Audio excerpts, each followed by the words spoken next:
In this video, we're going to go over how to connect Vizio TV to your Xfinity Wi-Fi hotspot. First things first, you want to go ahead and press the menu button on your Vizio remote. Then you just need to navigate to Network and select Wi-Fi Setup.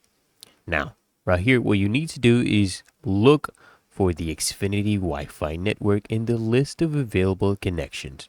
Okay, go ahead and select it, and if it asks for a login, you'll basically just need to use your Xfinity account credentials. And if the login page does not appear, just try connecting from a phone first.